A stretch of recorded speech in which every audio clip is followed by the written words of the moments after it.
Okay, good afternoon, all. My name is Cathal Coyle from Actuaries, and I would like to welcome you all to today's webinar on the Irish fund industry. The event today has been organised by the Society's Finance and Investment Committee in conjunction with the wider Fields Committee. Some brief housekeeping before we start. Firstly, the webinar is being recorded, and we hope to post the video online post-event. We will have a Q&A session towards the end of the webinar, but please submit questions at any time through the Q&A portal. With regards to CPD, there's no longer a need for verifiable CPD under the Society scheme. Once you have registered with your full name, we will have a record for CPD purposes. We plan on seeking accreditation from the LIA and the IOB for the event, so you can check back on the event page for the relevant code in due course. The topic of today's webinar is the Irish fund industry. Ireland is a premier European hub for fund administration and asset management with 4 trillion in net assets, more than 19,500 direct full-time employees, 40% of whom are based outside Dublin, and over 400 companies driving the sector's success. As the industry continues to expand, it presents exciting career prospects for actuaries. We have 3 excellent speakers with us today. Firstly, we have Pat Lardner, who is Chief Executive of the Irish Funds Industry Association. Pat has over 20 years' experience in the global asset management industry and has held executive and board roles in Ireland and overseas with firms managing a full range of traditional and alternative investment strategies. Irish Funds has been a leading voice for the investment funds and asset management industry for more than 30 years, has contributed to cementing Ireland's reputation as a European centre of excellence when it comes to supporting and enabling investments. Our second speaker is Thomas Donoghue from Insight Investment. Thomas has responsibility for overseeing investment management activities associated with Insight's funds and European portfolios. He's the designated person for investment management oversight and the Chief Investment Officer for Insight Investment Management Europe Limited. Prior to joining Insight, Thomas has over 10 years' experience as an investment consultant with LCP and Aon, providing advice to institutional pension scheme trustees on investment strategy, risk management, and investment manager research. Our final speaker is Gráinne Alexander, who's an experienced independent non-executive director in the asset management industry, working on both fund and management company boards for entities including Mercer, Goldman Sachs, and Neuberger Berman in both Dublin and Luxembourg. Her executive career was in asset management, spanning time as a fund manager, asset allocation strategist, investment consultant, and CEO of an asset management business. Pat is going to start off the webinar by giving us an overview of the funds industry in Ireland, and then Thomas and Gráinne will provide insights from their own experience from working as an actuary in the industry. As always, the views expressed are not necessarily those of their employers or of the Society of Actuaries in Ireland. And finally, from a housekeeping perspective, we have the competency framework wheel, which outlines the relevant areas this webinar covers. And with that, we hand over to Pat. Thanks very much. Thanks for everybody for joining us today. So what I want to try and do over the next 10 or 15 minutes is just to give you a bit of an overview of the industry, where it's come from, why it's here, and hopefully that'll lead into a nice discussion with both Thomas and Gráinne about their practical experience as actuaries and as people working in the industry. Again, all of the slides will be made available afterwards, so don't feel the need to take copious notes as we're going through. So I think overall, in terms of us as an association, as Colin mentioned there, we've been around since 1991. We have over 150 member firms. We're the voice of the industry. And the vision piece of this is very important, which is Ireland to be a premier location to enable global investing. And it's through a reputation for trust, capability, and innovation. Excuse me. And you'll see as we go through this discussion, we put a lot of emphasis on the capability piece. And I think for our future success and to continue the success built to date, it's really going to be about building capability through innovation. Who do we advocate to? So we're an advocacy group. So to give you an idea, this is just last year, the meetings that we would have had, which would span advocating here at home, Central Bank of Ireland, Department of Finance, the agencies. Increasingly, we're engaging with political stakeholders, particularly when we need legislative change. But importantly, we've had a presence in Brussels for the last 6 years. So given that most of the legislation, directives, rules that flow down and impact our industry, the investors that it serves and the providers that it also seeks to serve, we have a lot of interaction with the European Commission, with the European Securities and Markets Authority, ESMA, which is based in Paris. So we're actually over with them now in the back end of June. But we would also meet regularly with, for example, when the International Monetary Fund come to Ireland to do their reviews of the financial sector. They're called Article 4 reviews or financial services assessment programs. We tend to meet with them as well. So again, importantly, we're trying to make sure we've got connections with a broad range of stakeholders, both here and overseas.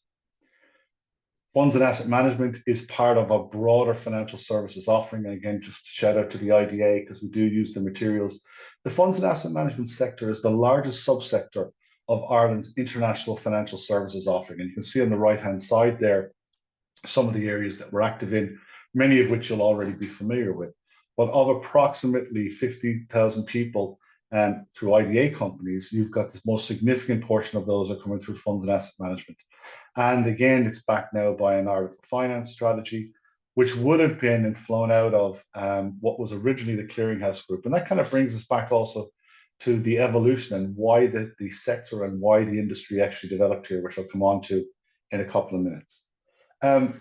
Probably worth noting as well, and you guys will see this in your own industry, that we're seeing a very, very convergent path over time for broader financial services.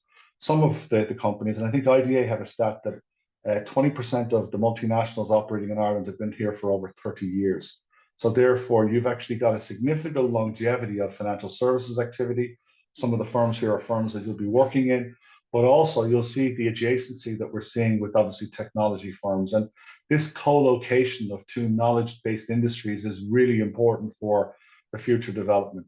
And you will see really, I suppose, in the bottom of this slide, particularly with the advent of Brexit, we saw a significant number of firms either expanding or establishing presences here to make sure that they had access from a regulatory point of view to provide products to serve clients in markets in the European Union. So what exactly is it that we do? And again, very, very simply, what we are doing here in Ireland is providing a bridge. We are providing a bridge between investors in both the EU and outside of the EU who need to save and provide for their futures with the skill to deploy that capital. And that is a cohort of global investment managers that are located all over the world and who deploy that capital all around the world. And again, I'll talk about quantums a little bit later on. And on the bottom left, you can see some of the roles or some of the entities that are providing those services. And again, because this is based in EU law, it is passportable investment product and passportable investment services are the key as to why this industry, and again, Ireland's role in this industry is very important, not only domestically, but also in a European context. Why and did it develop here and how did it develop? So again, for those of you who are probably a little bit earlier in your career, you may be less familiar with the background and the story of the Financial Services Centre. I mean, effectively, in the 1980s, the country had 20% unemployment, it had big, big fiscal problems, and it had significant dereliction, particularly in the areas in the centre of Dublin. From that was created a Financial Services Centre whose primary goal was urban redevelopment or regeneration and the creation of 7,500 jobs. And to be fair, I don't think even at the time that the Financial Services Centre was started, one could have envisaged how and where it would have developed, particularly in relation to our own industry. The drivers that existed outside of what happened domestically, and there was a great initiative here to move and to move with speed and to move with agility, but we also had two primary external forces. The first of them I've mentioned already, which is the creation of passportable investment product, and obviously through Ireland's membership of the EU, access to the EU markets. But it also was the internationalization of the investment management industry. In most countries, and indeed for some of the folks that are going to be speaking on the call later on, they worked for indigenous firms who in their own country provided significant services. And there comes a point in an asset management firm's evolution when they seek to export their knowledge and expertise and services. So while the asset management industry was internationalizing, we also had this opportunity to provide a very effective collection mechanism for investor capital, a very effective diversification mechanism for actual investors themselves. So the conditions that existed then still exist, but it's interesting that we definitely caught the conditions that existed outside in a very, very timely manner. Again, pictorially, if we have visitors in from overseas, the original licenses were based around a specific geographic location in the center of Dublin. Agreement with the European Union later on to equalize the corporation tax rate that applied for IFSC and manufacturing companies to the broader corporate tax base meant that it allowed the industry to spread from beyond the banks of the River Liffey to a much more national industry. And I'll come back to talk about that in a couple of minutes. In terms of what we're providing, and because we're talking about regulated investment funds, the nature of the funds and asset management business here has two primary elements, particularly when we talk about serving international investors. So the first one are Irish domiciled funds, funds legally established here under EU law, regulated by the Central Bank of Ireland, and they take three primary forms, the largest being UCITS, a creation of the European Union, and probably the greatest success of European Union financial services policy, because those funds are not just used by investors within the EU, but well beyond. Investors in South America, investors in Asia, investors outside the boundaries of the European Union use UCITS funds, which are broadly distributed, are rule-based from a product point of view. You've got alternative investment funds, growing interest, more sophisticated strategies, less restrictions around things like leverage, less restrictions in terms of concentration. And more recently, a creation again of the European Union is a reinvigorated European Long-Term Investment Fund, or LTIF. So that accounts for approximately 5 trillion euros in assets. And then because you have all of the attendant skills and capabilities here, you also have significant work being done across Ireland to support funds while not domiciled here. Some part of the value chain, whether that be transfer agency, fund accounting, it could be administrative work, it could be governance work, is actually being done. And that accounts for about 1.7 trillion in assets. So that just gives you a picture as to the regulated basis for the fund's activity that happens here and what the broad breakdown is. In terms of growth and trajectory, you will see that over time we've had significant growth in the industry. And again, from a milestone point of view, being early and being agile has been important, whether that be the authorization of the first UCITS funds here in 1989, the fact that the first European exchange traded fund was authorized in Ireland 25 years ago. That's a very, very significant part of the industry here today. And clearly, this has also been driven by a combination of net movement and asset values in terms of performance and also net flows. But in general, we have seen an industry which has been growing as the needs of savers around the EU and beyond have been growing as well. Again, slightly different pictures, and I know I'm with a very numerate audience here, more numerate than myself. You'll definitely see that, the reach of what we're doing here is to 90 different countries. We are literally talking about almost 9,000 Irish domiciled funds. Cathal mentioned the employment, and I'll talk a little bit more about that. And importantly, on the right-hand side, we are providing services. And when I talked about being a bridge, we are providing services or supporting almost 1,000 fund managers from around the world. A significant number of those would have been either born from or headquartered in places like the United States and the UK, the US being probably the oldest and the deepest market for investment management skill and expertise. And obviously, it represents a considerable part of the investable universe globally as well. Looking then a little bit as well, if you go into UCITS and where the money is actually invested, this is all data that comes both from the Central Bank of Ireland and also from the European Funds and Asset Management Association. So a significant amount of money invested in UCITS, that's those broadly distributed investment funds, are equity-based, but clearly you have other forms. And I think money market funds are an important part of the Irish offering, and they're used not only by fund investors, but also by institutions in terms of managing liquidity and also diversification, particularly in their exposure to the underlying banking industry and just liquidity markets more generally. And on the right-hand side, ETFs, exchange traded funds, a very significant and fast-growing part of it. And again, I'll give you a couple stats more on ETFs in a second. Because when you look at part of the growth that has fueled not only the European industry, but particularly the Irish industry, you can see that the volume of assets invested in ETFs have been growing quite significantly. And Ireland has a very, very significant and dominant position in ETFs. So we're about 73% of the European ETF market. That is a mixture of one, being early to the game, two, excellent competencies, both from a management, operational, and infrastructure on things like cap markets teams. We have actually a good double taxation agreement with the United States as it pertains to US dividend income, which has also been a factor, particularly for those equity-based ETFs that may have significant US exposures to them. And we see no abatement in this trend. In fact, what we're increasingly seeing is managers that might have done exchange traded funds to replicate an index or be passive investors, now moving into the quantitative space and also active ETFs, whereby ETFs are a very effective delivery mechanism to the end investor. Again, from an alternative investment funds, they are smaller in overall quantum, and this is a key part of where we want to grow our capabilities. But again, what you will see is that you've got both hedge funds, and a lot of what would have been done here historically would be in the liquid alternative space. And where we're trying to broaden and expand our offering is into the private markets or the less liquid asset space, particularly as that has become a more important part of both investor need and demand, but also politically and from a policy point of view, it's very much directionally where both the domestic economy and also the European international economy is going.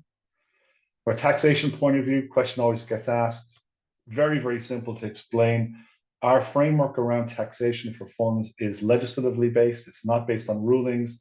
Effectively, if I am a French investor, Grania is a German investor, and Thomas is a Dutch investor, we will pay tax in our home jurisdiction according to our status.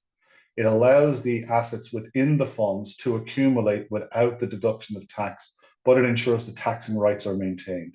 And again, the fact that there are few, indeed very few or no ancillary taxes around subscriptions or stamp duties is important, as well as the aforementioned access, where relevant, to the network of double taxation agreements that Ireland has active. I think at this stage there's 75 active DTAs that is useful, again, from the industry's point of view. Position internationally, we are a significant part of the industry. You can see on the left-hand side, back in 2013, we had a 13% market share. At the end of 23, it was 20. That's now somewhere between 21 and 22%. So again, in a market that's growing, we have been increasing our market share. And behind the United States and Luxembourg, this is the third largest location globally for regulated mutual funds or regulated investment funds. That's really important, both in terms of what it delivers today, but also what it could deliver in the future, both in terms of economic impact, but also in terms of Ireland's relevance as a strategic part of the European Union. And when we talk about contribution, we tend to talk about contribution at a couple of different levels. You will hear government talk about balanced regional development and high-skilled careers, and clearly, as evidenced by some of the speakers later on in this webinar, that's happened in spades within this industry. It has also meant that as the industry has grown regionally, we're seeing very, very good collaboration between the third level institutions and some of the local companies, particularly when it comes to things like curriculum, etc. From a national point of view, the reason why this industry is really attractive to the government, if you think of Ireland as a country, as a portfolio of businesses, is that this business, it is not correlated to domestic demand, to tourism, to housing starts, to construction. So therefore, that lack of correlation makes it a very, very good diversifier. The fact that the addressable market is much larger than the domestic consumption market means that we scale. So again, if you wanted to put a number on it, Ireland represents about 0.06% of the global population, but we're looking at between 6 and 7% of global mutual fund assets. That's scalability. And I think as well, and more importantly, in the environment that we have that's around competitiveness, around savings and investment union, is channeling savings back into the real economy is important, because there is no government around the world that has sufficient funds to be able to finance the two most capital intensive transitions that are going to happen in the next 30 years. One is the transition that's brought about by demographics. And again, you're all experts at demographics and mortality and all the things that come with it. The financing of that is actually going to be very significant, and the reliance that people will have to have on their own resources. Climate obviously is another very, very big part. And I point out lastly that while there is much talk of trade surpluses with places like the United States, from a services point of view, the United States has a services surplus with Ireland when it comes to those services relating to asset management, particularly given the composition of what we do. Approximately 2.2 trillion of assets invested in Irish domicile funds find their way back into investments in the United States. About 1.4 trillion finds its way back into investments within the EU. So again, going back to my bridge analogy, very, very important from a strategic point of view. Conscious of time, I'm going to leave you with a few numbers here around the number of firms. So you can see the number of firms has been growing on the top left. Employment is up 22% in the industry, direct employment in the last 5 years. And from a contribution point of view, in terms of direct taxes, almost $1 billion goes into the exchequer. And again, in a more fraught global trade environment, that tax revenue is more valuable to the government with every approaching day. Regional employment, again, for those that are listening in, maybe from outside of Dublin, 46%, or almost half of all the people directly employed in the industry, now live outside of Dublin. That employment and regional employment has grown by 100% in the last 5 years.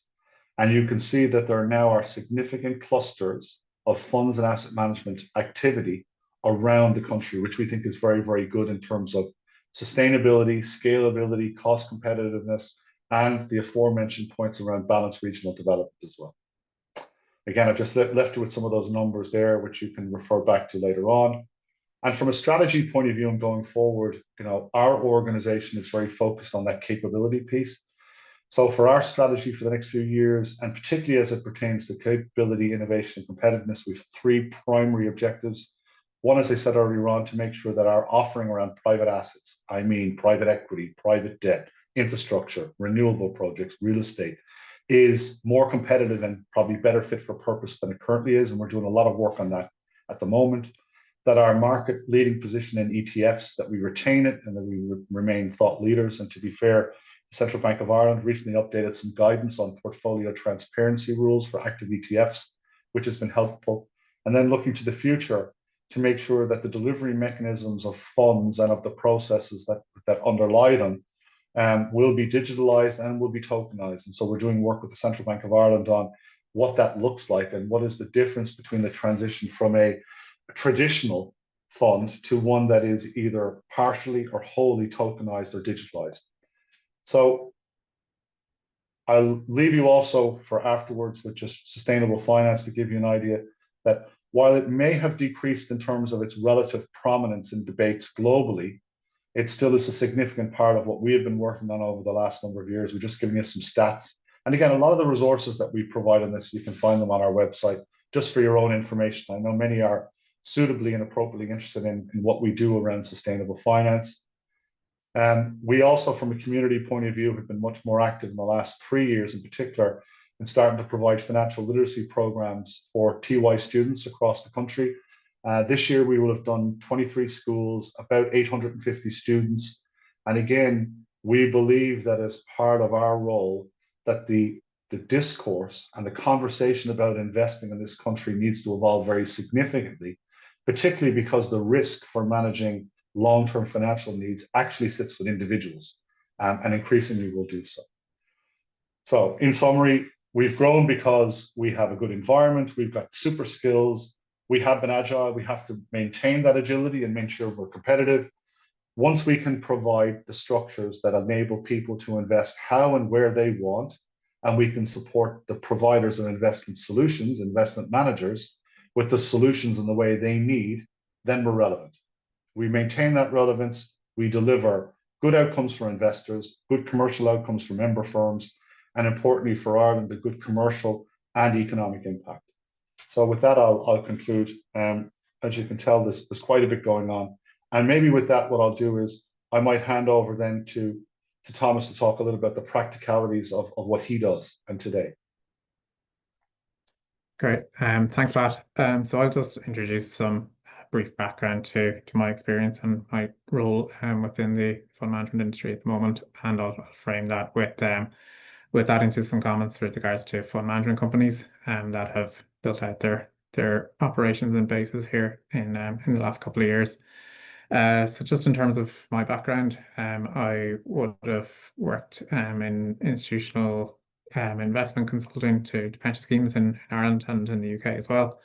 And that background, I qualified as an actuary, and I'm a fellow of the Society of Actuaries in Ireland. And I moved to join Insight Investment when we were setting up our offices here in 2019.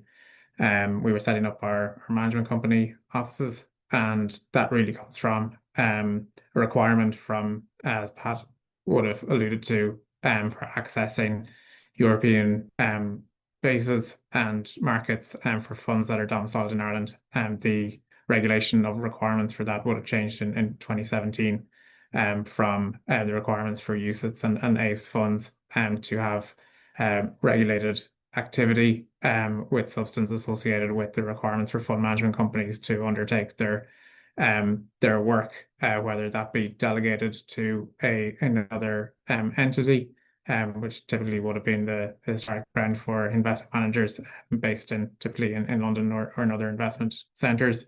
In order to, if that activity is delegated, to undertake an oversight process associated with it. So Pat, if you just click to the next slide.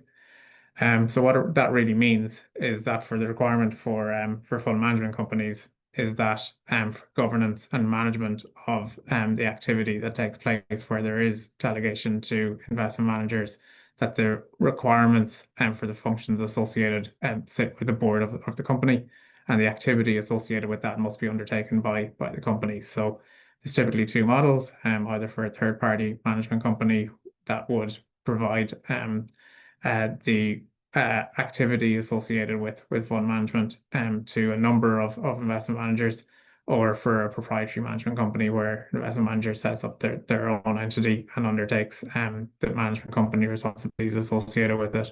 And ultimately, that the requirements that come under regulated activity and they're licensed sit with the board and to discharge and to work with the responsibility of the substance associated with it. There's 6 control functions that each management company have. So they're in terms of capital and financial management, operational risk, regulatory compliance, distribution, and the last 2 being fund risk management and investment management. So really from my background and from leading our investment oversight team in Dublin and from working with colleagues in recent years to build up our risk analysis and capabilities, can see that the background that would be applicable from training as an actuary and working with the familiarity of with pension schemes and institutional investors that came from investment consulting side, that was very applicable and gives opportunities for people in early stage in their careers, particularly within fund risk and investment management, to bring those skills to activities that are taking place in Ireland in recent years across management companies.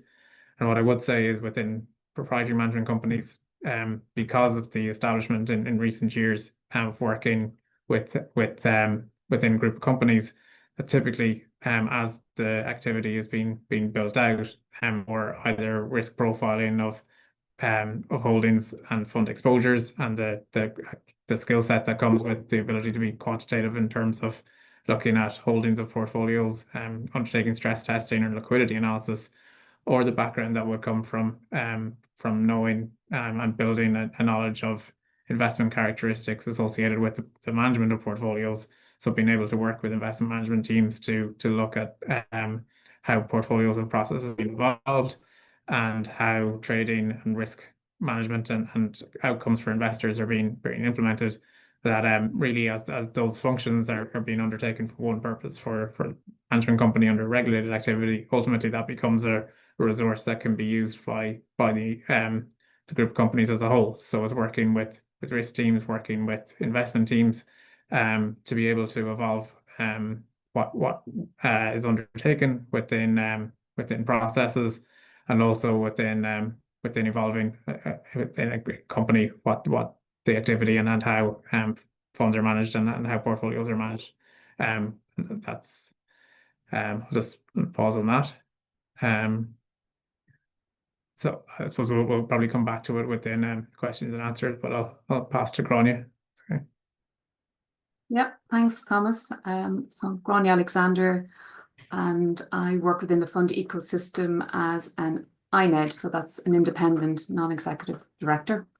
And I'm an INED on the boards of fund companies and of the management companies, sort of the likes of which Thomas just described.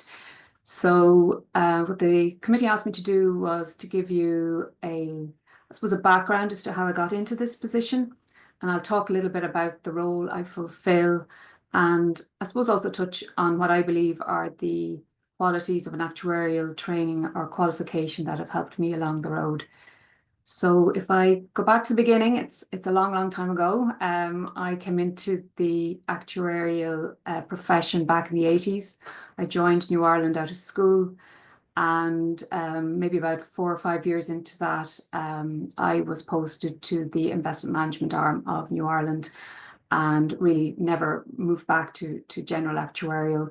So I got really good opportunities in there. In the 90s, I started out as an investment analyst, promoted to fund manager on Japanese and Asian equities originally, and that was a very interesting time for those markets. And towards the latter end of my time in New Ireland, I was promoted to head of fixed income, which was, I suppose, quite a strong role to take on as a relatively young professional. But I do believe having the actuarial qualification behind me really helped in that regard.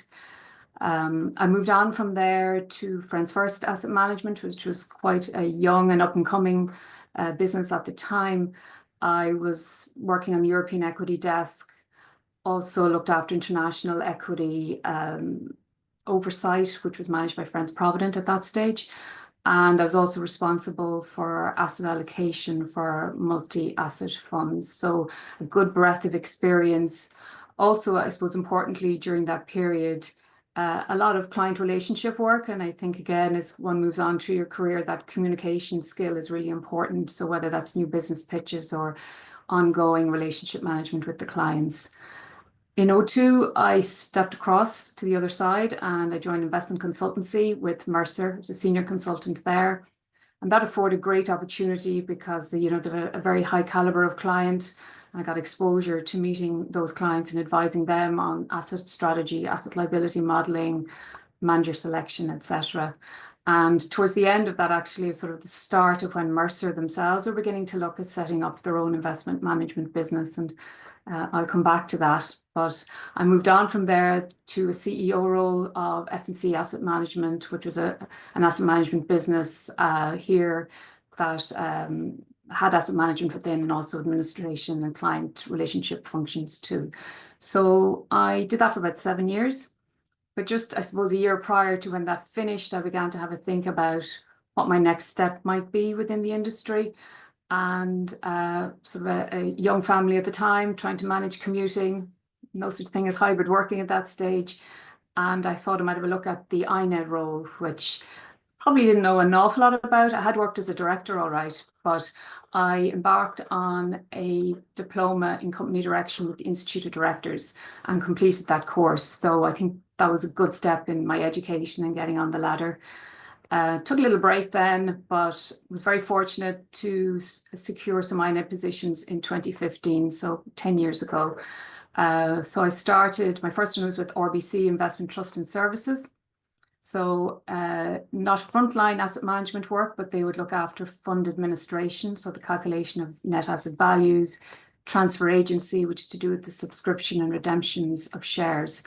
So a nice adjunct to what I had been doing, an extra experience in that regard. And shortly thereafter was appointed to the fund suites for Goldman Sachs. And Goldman's had quite a large number of umbrellas here in Ireland, covering both UCITS and alternative investment funds, hedge funds, money market funds. But also they had funds that were domiciled in Luxembourg, and I was appointed to those boards also. So that was great to have, working in 2 regulatory jurisdictions, which I still do. I also worked for a company called Neuberger Berman. Neuberger Berman was the management buyout from the asset management arm of Lehman Brothers, so post the financial crisis. And they have a ManCo here in Dublin. I'm chair of the ManCo, and they also have UCITS and alternative fund suites as well.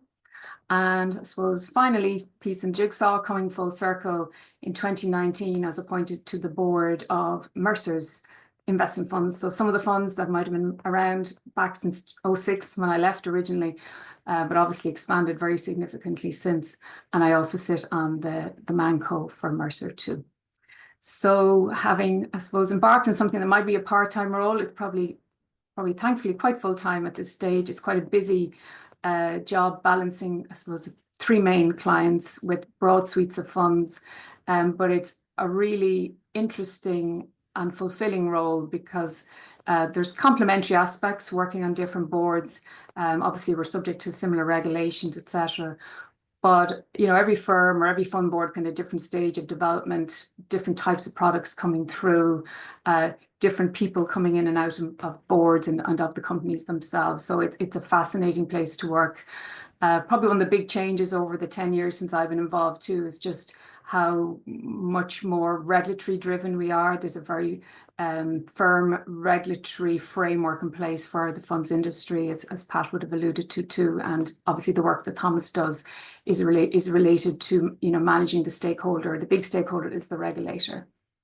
A lot of the work, the work I do as an INED is about being a governor, about ensuring that the guardrails we put in place to protect the investor, that they're observed. And I suppose from an actuarial perspective, what would have given me in terms of coming to this point or being suitable to this career, I think some of the things that gave me was certainly at the early stages a credibility in the fact that I had the qualification under my belt, so to say. Also, I think what you learn as you go through your training is a certain amount of resilience, commitment. There's strength of character is tested, and I think you bring that through your career. As Thomas mentioned, a lot of what we do in our business is also about risk management. And if you look at investment fund risk, obviously there's the risk within portfolios of the holdings you hold, but also there's things like liquidity risk management, a key focus for the regulator. There's leverage risk management. So a lot of areas where that risk part of our DNA comes to the fore. And also you're very much about doing the right thing. So the strong level of our code of ethics and professionalism that runs through the Society of Actuaries, I think also that is a very strong attribute to bring into the role of overseeing the funds and the Manco businesses that I'm fortunate enough to be managing with. So I hope I also, sorry, the other thing I would add is that, part of being on a board is there's also subcommittees of board, and one of the significant ones would be audit committee or risk committee. And again, the financial aspect of an actuarial qualification puts you in very good stead there. I'm on all of the audit committees of the boards I sit on, and chair of audit committees, and also work on risk committees, fund expenses committees, etc. So your dexterity with numbers also helps in terms of the roles that you can play as part of the board. So I hope that's been of some interest to folks, just to understand the path I took, but I will hand back to Cathal, but happy to take questions. Okay, thank you, Grania, and thank you, Thomas and Pat as well. At this point, we will open up the floor to anybody who has any questions on what we've just heard. So if you want to submit a question, you can do so via the Q&A portal, which is located on the bottom of your screen. Just to kickstart, maybe Grania, we'll start with you since you finished up. What do you see, or what areas do you see or give the best opportunities for actuaries to progress their career in the funds industry? Yeah, so Carl spoke there about, I suppose from a general perspective, some of the trainings that we have that I think we possibly need to advertise more into the funds industry. So for people who are listening, it probably depends slightly on what stage of their career they may be at. Some folks may already work in the industry. I asked Brian just to have a look at, how many people in the society are working in investment, and whilst it may not be directly the funds industry, there are 90 people who say investment is their primary area of work. So if you're already working in an investment consultancy role, or maybe even for a fund manager here, then obviously they're still involved and well involved in asset management. for those who might be looking in and maybe further to conversation today saying, well, I'd like to get involved, there's certainly some really good courses out there. I think if you were trying to get into the industry, it would be good to be able to demonstrate to potential employers that this is an area or road that you'd like to go down. So when I think about that, I might say point folks towards, the Chartered Financial Analyst exams, or CAIA, do, short but good courses in alternative investments. And there's also some very good courses now, relatively new, but very good courses from the IOB, and they run courses in the designated persons roles. There's also certificate in fund directorship. So again, maybe others at more senior end of the career might like to have a look and see if they'd like to get involved, but would like to further their education. Again, so there are courses out there that people could take to try and maybe up their level of knowledge or attractiveness to getting into the industry. Okay. And just Thomas, I don't know if you've anything else to add on that Yeah. in terms of the key opportunities. Yeah, so I think probably at a relatively earlier stage of career, the grounding that people at early stages of career would have from an actuarial background in quantitative techniques, the skill set associated with modeling, skill set from coding, particularly in last few years and in the future, means that the roles that are available through investment management and risk management for funds and portfolios are really very broadly applicable to people with an actuarial skill set. In addition to the qualifications that Grania would have mentioned, I'd really just encourage that there's wider because of the wider plug-in from management companies to investment managers in other jurisdictions. That's an opportunity to be able to explore for roles that are available typically in London as an investment centre, for solution design particularly, which comes up from needing a broad base of quantitative skills and understanding of asset classes, but also increasingly risk management roles that apply either within the investment process or within line. And I suppose one that was particularly relevant for probably later stages of career or mid stages of career is from the grounding that would be applicable for the Certified Enterprise Risk Actuary qualification. A lot of the relevance of CIRA would apply for fund companies that are based in Ireland as well. So that's probably applicable for people who have that background and some of the responsibilities that come with senior management and board level roles associated with them with fund management companies. Okay. And from your day-to-day job, Thomas, do you think there are any areas or areas of expertise or skills that actuaries should develop further to stay relevant in the industry as it continues to evolve? From an investment management point of view, would have touched on it at the last part of his slide, is the emphasis that's on sustainability does apply as well. So it's a legal requirement under Sustainable Finance Disclosure Regulation in Europe that investment processes take account of sustainability risk. Actuaries have, I suppose it's been a big theme in over the last 5 to 10 years in terms of building non-quantitative, if I describe it like that, or more qualitative approaches to risk lenses. It's an area that's probably under a little bit of retraction at the moment globally in terms of its relevance from how it's been approached in the US, but from within the requirements that are there within how investment funds are managed, sustainability risk is a requirement, and it's something that is still and evolves in how processes are managed. So I think that's probably one area from more I can see, particularly within our team here, our investment oversight team, and how we work with our responsible investment colleagues, that we look to have a natural overlap there. Probably broader to that is really just the skill set that's put on coding to be able to work on internal projects. And that's something that so I can see is built into day-to-day roles within people's abilities for actuarial roles and at more junior levels that comes in through the training and study process as well in recent years.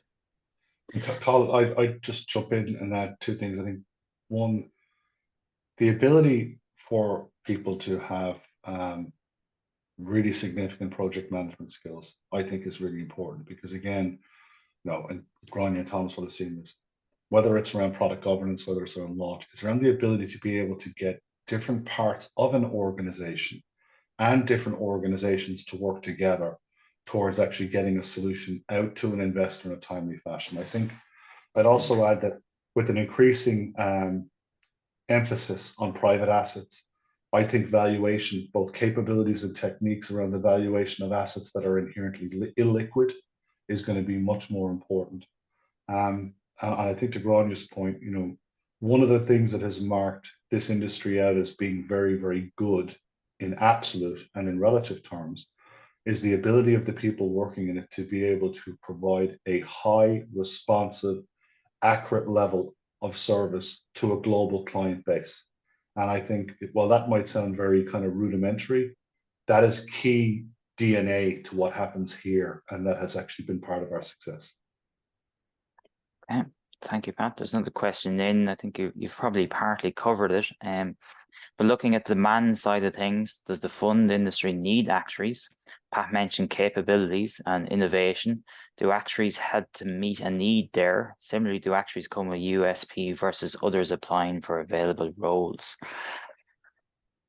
I mean, I'll pick up just on the first part of it. I mean, so the one of the key parts of running an investment fund is what's referred to as investment management. And investment management has two primary components: investment management and risk management. And therefore, the innate capabilities of actuaries in terms of the risk management piece, I would not underestimate. The other fact is that the growth in the industry in its own right and relative to other sectors of financial services means that there is a much more significant influence or emphasis by domestic and global regulators on what is the systemic impact of it, what are the system-wide impacts of it. So the ability to be able to paint network-like pictures of what happens within a fund complex or across a range of investors in a much more time-sensitive way. So, for example, there are firms and funds that are providing daily reports into the central bank on liquidity. I mean, these are important base-level requirements for people to be able to run funds. So I think there is some innate natural USP there, linked to what Thomas said. Like, you start putting that together with coding ability and understanding as to how we're going to use some of the more emergent technologies. That's when you get into real, I think, high value and high value added space. Okay, thank you. So just some other general questions in for Pat. So firstly, we've seen, I suppose, the uncertainty coming from the US administration year to date. Do you think that's going to have a significant medium-term impact on the fund industry in Ireland? Yeah, we get asked this a lot, and I genuinely say to people that, I mean, the one thing that hasn't changed between Liberation Day and today, or tomorrow, or the next day, is the need for people to save and invest. In fact, it's actually getting bigger. So I think from an underlying demand trend, yes, we have seen volatility, which in the first instance impacts investors who have assets invested. It's impacting businesses in terms of, their preparedness to invest. Thankfully, in our industry, we haven't seen too acute of impacts here. But I would say is once economies overall are growing, once businesses require capital, and they do, then there will be a role for our industry. And I think if you look at the EU Savings and Investment Union project, that is a key place where not only our industry in a national context, but our industry in a European context can be significant. I mean, we're in the final stages of going back on a big consultation to the European Commission on exactly this point. So I think there is an ability for us strategically to be important, notwithstanding the fact that there's been volatility. But I mean, when you look at the growth of the industry, and again, myself and Grania would have started in the industry roughly around the same time. I mean, we have seen Southeast Asia crisis, TMT bubble. We've seen significant Fed rises in 1994. We've seen COVID. We've seen domestic financial crisis. We've seen global financial crisis. Like, we're ultimately talking about economies and the world continuing to produce and staying at work. It doesn't mean that we're immune to volatility because these are risk capital markets. But ultimately, particularly in an environment where we potentially have higher inflation, protecting the real value of money and people's savings is becoming more important. Okay. And you've mentioned the support that the fund industry has gotten down through the years, particularly from policy, and obviously joining the EU and the single market was a huge benefit. What additional support or policy changes would you like to see implemented from the Irish government? Yeah, so I mean, we have a good and collaborative relationship both with government and the regulator, respecting that everybody has different roles. The government published just before the election a Fund Sector 2030 report. And again, just for those who are interested in the industry and its background, it's on the Department of Finance's website. It's worth looking at. So the publication of that report was an important milestone. But what it talked about was the idea that what has made us successful up to this point may not make us successful in the future. So it talked about agility. It talked about expanding our offering. So very specifically, as mentioned in the slide that I did on our strategic priorities, making sure that we've got capabilities in private assets. That is one that you will see the central bank will be releasing a consultation in the next number of weeks on their AIF, or Alternative Investment Fund rulebook, which we think will bring us up to where we need to be in terms of how one might do, for example, a loan originating fund, or how one might be able to invest in private credit. We're also in discussions, obviously, with governments about things that might be needed to be done in the finance bill to modernize and simplify some of the rules that apply to particularly investment structures like partnerships, where investors are putting capital in. They don't have and want an active part in running the business, but it has to be just effective from their point of view in terms of how they receive the returns from those investments and how they operate. And I think, I've mentioned ETFs again. I think that the work that the central bank have done more recently on portfolio transparency for active ETFs is good. We're doing work on tokenization. But for me, the key support that is required by the system is agility. Things are changing at a very, very significant pace.